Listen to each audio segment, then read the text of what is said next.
आज हम बात करेंगे साईं बाबा के बारे में और मेरे जीवन का पर्सनल अनुभव है।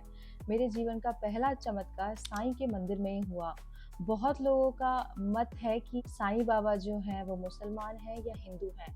ये तो आप सभी मानते हैं, हमारा सनातन जब से ये ब्रह्मांड शुरू हुआ है तब से है और सभी की नींव सनातन से ही जुड़ी है। आज मैं आपका ये मिथ्य दूर करने आई हूँ कि साईं बाबा आखिर कौन थे। तो चलिए, इस वाले वीडियो में हम साईं बाबा की बात करेंगे। जैसे पर्वतों में हिमालय श्रेष्ठ है, वैसे ही संतों में श्रेष्ठ हैं साईं। साईं नाम के आगे थे लगाना उचित नहीं, क्योंकि साईं आज भी हमारे बीच हैं। बस एक बार उनकी शरण में होना जरूरी है, तब वह आपके आसपास होंगे। ये अनुभूत सत्य है। साईं बाबा के बारे में बहुत भ्रम फैला है। वे हिंदू थे या मुसलमान? क्या वे कबीर, नामदेव, पांडुरंग आदि के अवतार थे? कुछ लोग कहते हैं कि वे शिव के अंश हैं और कुछ को उनमें दत्तात्रेय का अंश नजर आता है। अन्य लोग कहते हैं कि वे कोट महाराज के अंश है। कट्टर धार्मिक युग में व्यक्ति हर संत को धर्म के आईने में देखना चाहता है। कट्टरपंथी हिंदू भी जानना चाहते हैं कि वे हिंदू थे या मुसलमान। यदि मुसलमान थे तो फिर हम उनकी पूजा क्यों करें? मुसलमान भी जानना चाहते हैं कि अगर यदि वे हिंदू थे तो फिर हम उनकी समाधि पर जाके दुआ क्यों करें? लेकिन बात यह है, जब कलयुग शुरू हुआ था उस वक्त सारे पंथ, सारे धर्म बिखर रहे थे। उस वक्त साईं आए थे और उन्होंने बस यही सीख देनी थी कि सब लड़ो मत, सब धर्म एक है, सबका मालिक एक है। तो कहने का अर्थ यही है कि भगवान एक ही है। साईं बाबा के बारे में अधिकांश जानकारी श्री गोविंद राव रघुनाथ दावोलकर द्वारा लिखित श्री साईं में मिलती है। मराठी में लिखित इस मूल ग्रंथ का कई भाषाओं में अनुवाद हो चुका है। ये साईं सच्चरित्र साईं बाबा के जिंदा रहते ही 1910 से लिखना शुरू किया। 1918 के समाधिस्थ होने तक इसका लेखन चला। लेकिन अब सवाल ये उठता है कि कितने हैं जो सबका मालिक एक है की घोषणा करते हैं। ये देखा गया है कि साईं को मानने वाले भी ज्योतिषी तथा कथित बाबा और अन्य लोगों के चक्कर में भटकते रहते हैं। इससे पता चलता है कि वे सब भ्रमित हैं। वह उन्हें साईं पर भरोसा नहीं है। साईं बाबा का मिशन था लोगों में एक स्वरवाद के प्रति विश्वास पैदा करना, उन्हें कर्म कांड, ज्योतिष आदि से दूर रखना और उनके दुख दर्द को दूर करना, साथ ही समाज में भाईचारा कायम करना। साईं हिंदू थे या मुसलमान? साईं अपना ज्यादातर वक्त मुस्लिम फकीरों के संग बिताते थे, लेकिन माना जाता है कि उन्होंने किसी के साथ कोई भी व्यवहार धर्म के आधार पर नहीं किया। जो लोग साईं बाबा को हिंदू मानते हैं वे उनके हिंदू होने का तर्क देते हैं। जैसे हिंदू होने के कुछ कारण: बाबा धुनी रमाते थे। धुनी तो सिर्फ शैव और नाथपंथी संत ही जलाते हैं। दूसरा, बाबा के कान विंधे हुए थे। कान छेदन सिर्फ नाथपंथियों में ही होता है। तीसरा, साईं बाबा हर सप्ताह नाम कीर्तन का आयोजन करते थे, जिसमें विट्ठल कृष्ण के भजन होते थे। बाबा कहते थे, ठाकुर नाथ की डंकपुरी, विट्ठल की पड़री, रण छोड़ की द्वारिका यही तो है। चौथा, साईं बाबा कपाल पर चंदन और कुमकुम लगाते थे। जहां बाबा पहली बार लोगों को दिखे थे उस स्थान पर बाबा के गुरु का तप स्थान था। जब उस समाधि की खुदाई की गई तब वहां 4 दीपक जल रहे थे। वहां सापती तथा शिरडी के अन्य भक्त इस स्थान को बाबा के गुरु का समाधि स्थान मानकर सदैव नमन किया करते थे। साईं के बारे में जानकर मानते हैं कि वे नाथ संप्रदाय का पालन करते थे। हाथ में पानी का कमंडल रखना, धुनी रमाना, हुक्का पीना, कान विद्वाना और भिक्षा पर निर्भर रहना, ये नाथ संप्रदाय के साधुओं की निशानी है। नाथों में धुनी जलाना जरूरी होता है, जबकि इस्लाम में हराम मानी गई है। सिर्फ इस एक कर्म से ही उनका नाथपंथी होना सिद्ध होता है। साईं मुस्लिम होने का तर्क: कुछ लोग साईं को एक मुस्लिम फकीर मानते हैं। वह कहते हैं कि साईं एक मुस्लिम फकीर थे और मुसलमानों की तरह ही उन्होंने अपना जीवन यापन किया। इसके लिए वे तर्क देते हैं कि साईं शब्द फारसी का है जिसका अर्थ होता है संत। उस काल में आमतौर पर मुस्लिम सन्यासियों के लिए इस शब्द का प्रयोग होता था। शिरडी में साईं सबसे पहले जिस मंदिर के बाहर आकर रुके थे, उसके पुजारी ने उन्हें साईं कहकर ही संबोधित किया था। मंदिर के पुजारी का कहना है कि मुस्लिम फकीर ही नजर आए, तभी तो उन्होंने उन्हें साईं कहकर पुकारा।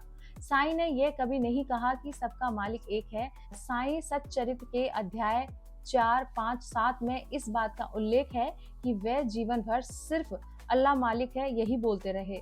कुछ लोगों ने उनको हिंदू संत बनाने के लिए यह झूठ प्रचारित किया कि सबका मालिक एक है भी बोलते थे। कोई हिंदू संत सिर पर कफन जैसा नहीं बांधता, ऐसा सिर्फ मुस्लिम फकीर भी बांधते हैं। जो पहनावा साईं का था वह एक मुस्लिम फकीर का ही हो सकता। साईं बाबा ने रहने के लिए मस्जिद का ही चयन क्यों किया? वहां और भी स्थान थे, लेकिन वह जिंदगी भर मस्जिद में ही रहे। साईं सच्चरित्र के अनुसार साईं बाबा पूजा पाठ, ध्यान, प्राणायाम और योग के बारे में लोगों से कहते थे कि इसे करने की कोई जरूरत नहीं है। इनके इस प्रवचन से पता चलता है कि वे हिंदू धर्म विरोधी। मस्जिद से बर्तन मंगवाकर वे मौलवी से फातिहा पढ़ने के लिए कहते थे। इसके बाद ही भोजन की शुरुआत होती थी।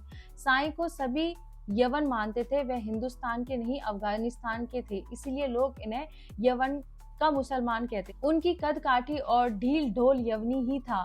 साईं सच्चरित्र अनुसार एक बार साईं ने इसका जिक्र भी किया था। जो भी लोग उनसे मिलने जाते थे उन्हें मुस्लिम फकीर ही मानते थे, लेकिन उनके सिर पर लगे चंदन को देखकर लोग भ्रमित हो जाते। ठंड से बचने के लिए बाबा धूनी में आग जलाते थे। उनके इस आग जलाने को लोगों ने धूनी रवाना माना। कहाँ हुआ साईं का जन्म? महाराष्ट्र के पाथरी गांव में साईं बाबा का जन्म 28 सितंबर 1835 में हुआ था। कुछ लोग मानते हैं कि उनका जन्म 27 सितंबर 1838 को आंध्र प्रदेश के पथरी गांव में हुआ था और उनकी मृत्यु 28 सितंबर 1918 को शिरडी में हुई थी। ज्यादातर जगह पर लिखा है कि साईं 1854 में पहली बार शिरडी में देखे गए। तब के किशोर अवस्था के थे। यदि उनकी उम्र उस वक्त 16 वर्ष की थी तो इस मान से 1838 में उनका जन्म हुआ होगा। खुद को साईं का अवतार मानने वाले सत्य साईं बाबा ने बाबा का जन्म 27 सितंबर 1830 को महाराष्ट्र के पाथरी मतलब पाथरी गांव में बताया। यह सत्य साईं की बात माने तो शिरडी में साईं के आगमन के समय उनकी उम्र 23 से 25 के बीच रही होगी। सत्य साईं बाबा का अनुमान सही लगता है, क्योंकि उनकी जीवन यात्रा पर विचार करें तो उनका इसी उम्र में शिरडी में प्रवेश होना चाहिए। ऐसा विश्वास किया जाता है कि महाराष्ट्र के परभणी जिले में पाथरी गांव में साईं बाबा का जन्म हुआ था और सैल्यू में बाबा के गुरु वैकुंठा रहते थे। यह हिस्सा हैदराबाद निजामशाही का एक भाग था। भाषा के आधार पर प्रांत रचना के चलते यह हिस्सा महाराष्ट्र में आ गया, तो अब इसे महाराष्ट्र का हिस्सा माना जाता है। महाराष्ट्र काल में पांडवों ने यहाँ अश्वमेध यज्ञ किया था। तब अर्जुन अपनी फौज लेकर यहाँ उपस्थित। अर्जुन को पार्थ भी कहा जाता है। यही पार्थ बिगड़कर पाथरी हो गया, वह पाथरी कहा जाता है। कौन थे साईं बाबा के माता पिता? साईं का जन्म स्थान पाथरी पर एक मंदिर बना है।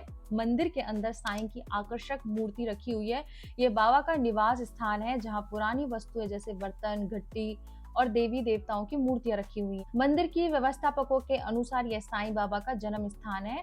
उनके अनुसार साईं के पिता का नाम गोविंद भाऊ और माता का नाम देवकी अम्मा है। कुछ लोग उनके पिता का नाम गंगा भाऊ बताते हैं और माता का नाम देवगिरी अम्मा। कुछ हिंदू परिवारों में जन्म के समय 3 नाम रखे जाते हैं, इसीलिए वीड़ इलाके में उनके माता पिता का भगवंत राव और अनसुईया अम्मा भी कहा जाता है। वे यजुर्वेदी ब्राह्मण होकर कश्यप गोत्र के थे। साईं के चले जाने के बाद उनके परिवार के लोग शायद हैदराबाद चले गए थे और फिर उनका कोई अता पता नहीं। शशिकांत शांताराम गडकरी की किताब सदगुरु साईं दर्शन एक वैरागी की स्मरण गाथा है। गाथा के अनुसार साईं ब्राह्मण परिवार के थे। उनका परिवार वैष्णव ब्राह्मण यजुर्वेदी शाखा और कौशिक गोत्र का था। उनके पिता का नाम गंगा भाऊ और माता का नाम देवगिरी था।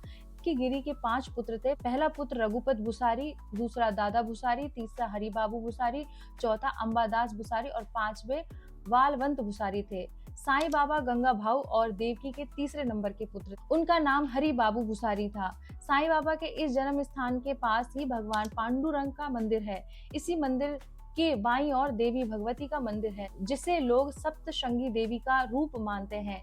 इसी मंदिर के पास चौथरी गली में भगवान दत्तात्रेय और सिद्ध स्वामी नरसिंह सरस्वती का मंदिर, जहां पवित्र पादुका का पूजन होता है। लगभग सभी मराठी भाषियों में नरसिंह सरस्वती का नाम प्रसिद्ध। थोड़ी ही दूरी पर राजाओं के राजवाड़े और यहाँ के 1 किलोमीटर दूर साईं बाबा का पारिवारिक मारुति मंदिर है। साईं बाबा का परिवार हनुमान भक्त था। वह इनके कुल देवता है। यह मंदिर खेतों के मध्य है, जो मात्र एक गोल पत्थर से बना है। यही पास में एक कुआं है, जहां साईं बाबा स्नान कर मारुति का पूजन करते थे। साईं बाबा पर हनुमान जी की कृपा। साईं बाबा की शिक्षा दीक्षा क्या रही। साईं बाबा की पढ़ाई की शुरुआती घर से ही हुई। उनके पिता वेद पाठी ब्राह्मण थे। उनके सानिध्य में हरि बाबू साईं मतलब बाबा साईं ने बहुत तेजी से वेद पुराण पढ़े और वे कम उम्र में ही पढ़ने लिखने लगे। 7-8 वर्ष की उम्र में साईं को पातरी के गुरुकुल में उनके पिता ने भर्ती किया ताकि ये कर्मकांड सीख ले और कुछ वसेरा हो सके।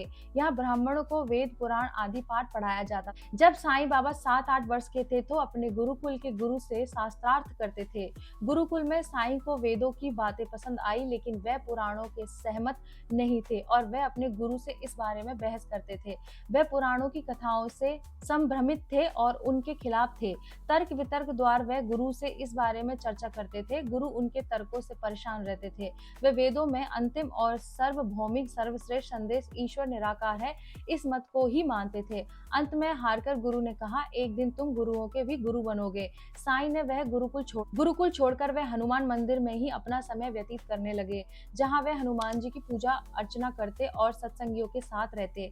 उन्होंने 8 वर्ष की उम्र में ही संस्कृत बोलना और पढ़ना सीख लिया था। उन्होंने चारों वेद और 18 पुराणों का अध्ययन कर लिया। पिता की मौत के बाद बदल गया था उनका जीवन। साईं जिस इलाके में रहते थे वह हैदराबाद निजामशाही का एक भाग था। उनकी राजशाही में मुस्लिमों का एक हथियारबंद संगठन था जिसे रजाकर कहा जाता था। इसके लोग हिंदुओं को धर्मांतरण के लिए मजबूर करते थे। हिंदुओं पर कट्टरपंथी लोग तरह तरह के अत्याचार करते थे। यहाँ उन पर मनमाने टैक्स लगाते। साईं का परिवार गरीब ब्राह्मण परिवार था। उनके पास खेती योग्य भूमि नहीं थी और न ही कोई रोटी रोजगार। यदि वे इस्लाम कबूल कर लेते तो उनकी गरीबी दूर हो जाती और उनकी हैसियत बढ़ जाती। उनके माता पिता जैसे तैसे भिक्षा मांगकर मजदूरी करके 5 बच्चों का पेट पाल रहे थे। कई बार ऐसा होता कि माता पिता को भूखा सोना पड़ता था, लेकिन वे बच्चों का पेट भरने के लिए जी तोड़ मेहनत करते थे। उनके घर के पास ही मुस्लिम परिवार रहता था। उनका नाम चांद मियाँ था और उनकी पत्नी चांदवी थी। उन्हें कोई संतान नहीं थी। हरि बाबू उनके ही घर में अपना ज्यादा समय व्यतीत करते थे। चांदवी हरि बाबू को पुत्रवत ही मानती। रजकारों का जुल्म बढ़ा तो उनके पिता ने वह स्थान छोड़ने का मन बनाया।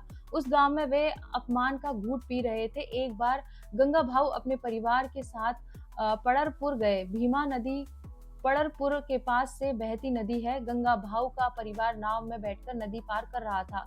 तभी दुर्भाग्य से नाव पलटी और परिवार डूब गया। किनारे खड़े एक सूफी फकीर और तीर्थ यात्रियों ने जैसे तैसे सभी को बचाया, लेकिन वह गंगा भाऊ को नहीं बचा सके। जिस फकीर के प्रयास से यह परिवार बच गया उसका नाम था बली फकीर। उसने ही सभी अंतिम कार्य संपन्न कराए और देवगिरी सहित 5 लड़कों के भोजन आदि की व्यवस्था की। मुस्लिम फकीर के साथ देवगिरी के रहने के कारण लोग उन्हें बदनाम करने लगे, तो बली फकीर देवगिरी को समझा बुझाकर हरि बाबू को अपने साथ ले गए। देवगिरी के दोनों बड़े पुत्र रोजी रोटी की तलाश में हैदराबाद चले गए और खुद देवगिरी अपने 2 पुत्रों के साथ अपनी माता के गांव चली गई। इस तरह पिता की मौत के बाद पूरा परिवार बिखर गया। 8 वर्ष की उम्र में पिता की मृत्यु के बाद बाबा को सूफी वली फकीर ने पाला, जो उन्हें एक दिन ख्वाजा दरगाह पर इस्लामाबाद ले गए। यहाँ वे कुछ दिन रहे, जहाँ एक सूफी फकीर आए जिनका नाम था रोशन शाह फकीर। रोशन शाह फकीर अजमेर से आए हुए थे और इस्लाम के प्रचारक थे। रोशन शाह को साईं में रूहानीपन नजर आया और हरि बाबू साईं को लेकर अजमेर आ गए। इस तरह साईं वली फकीर के बाद रोशन शाह के साथी बने। अजमेर में साईं बाबा सूफी संत रोशन शाह के साथ रहे। वहां उन्होंने इस्लाम के अलावा कई दवाओं की जानकारी हासिल की। कुरान को उन्होंने मुखाग्र कर लिया था। सिरा, सुन्ना, हदीस, फक्का, शरीयत, तारीखान को भी याद कर लिया। इस्लाम की इन धार्मिक शिक्षाओं में वे पक्के हो। तब उनकी उम्र थी मात्र 12 से 13 वर्ष। साईं बाबा ने कहा, इस्लाम और सूफीवाद को करीब से जाना, वही उनके मन में पिता और गुरु के द्वारा वेदांती शिक्षा की ज्योति भी जलती रही। भीतर से वह पक्के वेदांती थे, तभी तो उनको दूसरे मुस्लिमों ने कई बार इस्लाम कबूल करने का प्रस्ताव दिए, लेकिन हर बार उन्होंने इसको दृढ़ता से खारिज कर दिया। वे धर्म परिवर्तन के कट्टर विरोधी। रोशन शाह एक बार धार्मिक प्रचार के लिए इलाहाबाद गए, जहाँ हृदयघात से उनका निधन हो गया। रोशन शाह बहुत ही पहुंचे हुए फकीर थे और वह मानवता के लिए ही कार्य करते थे। वो इस्लाम के प्रचारक जरूर थे, लेकिन उनके मन में किसी को जबरन मुसलमान बनाने की भावना नहीं थी।